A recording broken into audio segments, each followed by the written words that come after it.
बिस्मिल्लाहिर्रहमानिर्रहीम। 9 मई 2023 के बाद पाकिस्तान में एक शोर मच गया। रेड लाइन क्रॉस कर दी, रेड लाइन क्रॉस कर दी। इससे कबल पीटीआई लीडर्स और कारकुनान ने यह ऐलान किया था, अगर आपने इमरान खान को गिरफ्तार किया तो गोया हमारी रेड लाइन क्रॉस करने के मुतरादिफ होगा। लेकिन 9 मई 2023 को हुकूमत पाकिस्तान ने इमरान खान को गिरफ्तार कर लिया और फिर पीटीआई लीडर्स और कारकुनान ने पाकिस्तान की हर रेड लाइन को क्रॉस कर दिया। वो पाकिस्तानी अफवाज की तनसीबात हों या पाकिस्तान के उन शोधा की रेड लाइन हो जिन्होंने अपनी जान का नजराना देकर पाकिस्तान की हिफाजत की थी।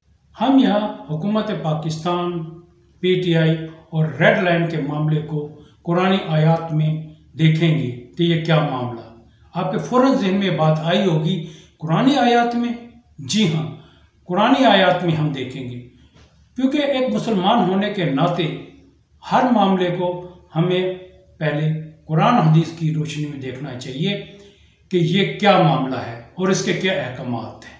इस मामले में दो बातें काबिल गौर हैं। सबसे पहली बात ये कि कुरानी आयात में शायर लफ्ज़ इस्तेमाल हुआ है जिसके मायने हैं निशानियाँ। इसलिए जिस वक़्त कुरान के तर्जुमे और तफसीर में शायर का मतलब हमेशा निशानियाँ होती हैं, लेकिन इसको अगर इंग्लिश में देखें तो ये रेड लाइंस कहलाती हैं। सूरत माइदा की आयत नंबर 2 में अल्लाह रब्बुल इज़्ज़त ने फरमाया, या अय्युहल्लज़ीना आमनू ला तुहिल्लू शाइरल्लाह, ऐ लोगों जो ईमान लाए हो तो खुदा परस्ती की निशानियों को बेहुरमत ना करो, यानी कि अल्लाह ताला की मुकर्रर करदा रेड लाइन को क्रॉस मत करो। शायद यानी रेड लाइन की बेहतरीन तारीफ मौलाना सैयद अबू आला मदूदी रहमतुल्लाह अलैह ने अपनी तफसीर तहफ़ीमुल कुरान में की है। आए पहले इसको देखते हैं, फिर आगे बात करेंगे। हर वो चीज़ जो किसी मसलक या अक़ीदे या तर्ज फ़िक्र अमल या किसी निज़ाम ज़िंदगी की नुमाइंदगी करती हो, वो उसका शियार कहलाएगी, क्योंकि वो उसके लिए अलामत या निशानी का काम देती है। सरकारी झंडे, फौज और पुलिस वगैरह के यूनिफॉर्म, सिक्के, नोट और स्टाम्प हुकूमतों के शायर हैं। वो अपने महकूमों से, बल्कि जिन जिन पर उनका जोर चले, सबसे उनके एहतराम का मुतालबा करती हैं। गिरजा और कुर्बानगाह और सलीब मसीहियत के शायर हैं। चोटी और जुन्नार और मंदिर बरहमनियत के शायर, केस और कड़ा और किरपान वगैरह सिख मजहब के शायर, हथौड़ा और दरांती इश्तराकियत के शायर, सवास्तिका आर्य नस्ल परस्ती का शायर। ये सब मसलक अपने अपने पैरों से अपने इन शायर के एहतराम का मुतालबा करते हैं। अगर कोई शख्स किसी निज़ाम के शायर में से किसी शायर की तौहीन करता है तो ये इस बात की अलामत है कि वो दरअसल उस निज़ाम के खिलाफ दुश्मनी रखता है, और अगर वो तौहीन करने वाला खुद इसी निज़ाम से ताल्लुक़ रखता हो तो उसका ये फ़ेल अपने निज़ाम से इर्तिदाद और बगावत का हम्मानी है। जी हाँ, अगर वो तौहीन करने वाला खुद इस निज़ाम से ताल्लुक़ रखता हो तो इसका ये फ़ेल अपने निज़ाम से इर्तिदाद और बगावत होगी। गोया के एहतजाज और जुलूस के नाम पर अगर आप सिविल और फौजी निशानियों को तबाह और बर्बाद करते हो तो इसका मतलब है कि आप इस निज़ाम से इर्तिदाद और बगावत और मुल्क दुश्मन का काम कर रहे हो। अब वो लोग जिन्होंने अफवाज पाकिस्तान और शोधे अफवाज पाकिस्तान की तनसीबात पर हमला किया, इसकी रहनुमाई की या हमला करने की प्लानिंग में शामिल रहे, गोया कि उन्होंने पाकिस्तानी अफवाज की निशानियों को मिटाया और तबाह किया, और उनका ये फेल शोधा अफवाज और पाकिस्तानी अफवाज के निज़ाम से इर्तिदाद और बगावत है। पाकिस्तान के दुश्मन की मदद करने के मुतरादिफ है। लेकिन पाकिस्तान की सिविल और फौजी अदालतें इस पर फैसला करेंगी, ये इनकी इस्तिस्वाब और अख्तियार पर है, और इन मुकदमों के फैसलों में कोई भी किसी किस्म का इस्तिकाक नहीं रखता।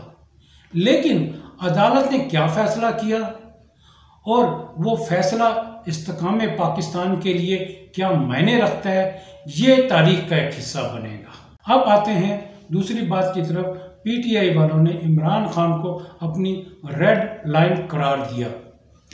इसमें क्या मंशा थी, ये बहुत अहम बात है। इस बात को भी हम दीन इस्लाम की रोशनी में देखें। अल्लाह ताला ने बहुत से आमाल, नकूश और मकामात को शायर इस्लाम करार दिया, लेकिन अगर गौर करें तो इस्लाम में जिस इंसान को शायर यानी रेड लाइन करार दिया वो सिर्फ अंबिया और रसूल होते हैं। इसलिए सूरत हुजरात का आगाज इस तरह होता है, या अय्युहल्लज़ीना आमनू ला तुक़द्दिमू बैना यदायिल्लाहि व रसूलिही, ऐ लोगों जो ईमान लाए हो तो अल्लाह और उसके रसूल के आगे पेशकदमी ना करो, यानी अल्लाह की खींची हुई रेड लाइन को क्रॉस मत करो।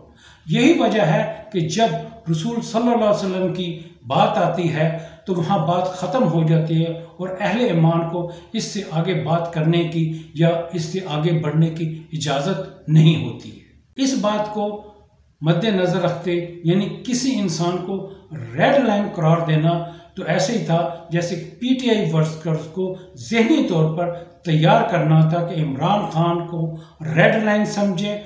गोया कि इमरान खान को ये पीटीआई वालों के जहन में आम इंसान के दर्जे से उठाकर किसी और मुकाम पर रखना था।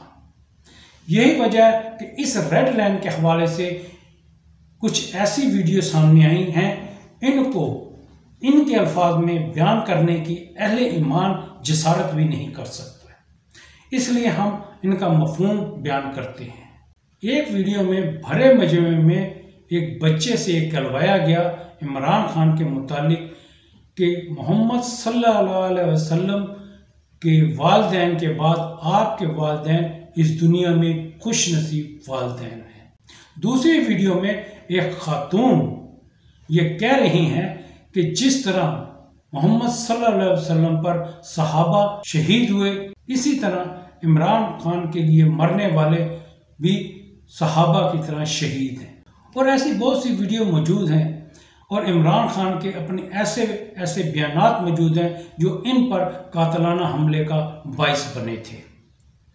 एक तरफ तो ये लेबर और सेकुलर कहते हैं कि मौलवी बच्चों को इंतहा पसंद बनाते हैं, और दूसरी तरफ ये लोग खुद नहायती चालाकी से पीटीआई वर्कर को ऐसा इंतहा पसंद बनाया कि उन्होंने इमरान खान और इनके लीडर के कहने पर पाकिस्तान की हर रेड लाइन को क्रॉस कर दिया और इंतहा पसंदी की तरफ आ गए। इस वाक़े 9 मई 2023 के दो अहम पहलू हमने मौलाना सैयद अबू आला मौदूदी रहमतुल्लाह की तफसीर तहफ़ीमुल कुरान की रोशनी में बयान कर दी।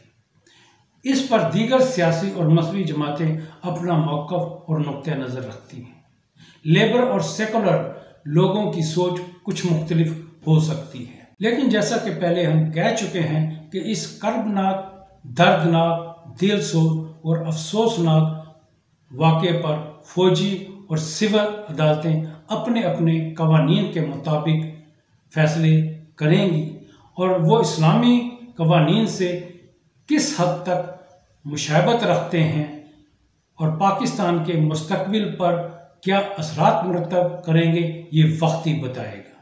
इस हवाले से एक प्रेडिक्शन पेशन गोई मौजूद है जिसका इजहार ख्वाजा आसिफ ने अपने एक इंटरव्यू में किया है कि ये एक बगावत का मुकदमा भी बन सकता है, और अगर ये बगावत का मुकदमा बना तो इसके असरात और फैसले कुछ मुख्तलिफ होंगे।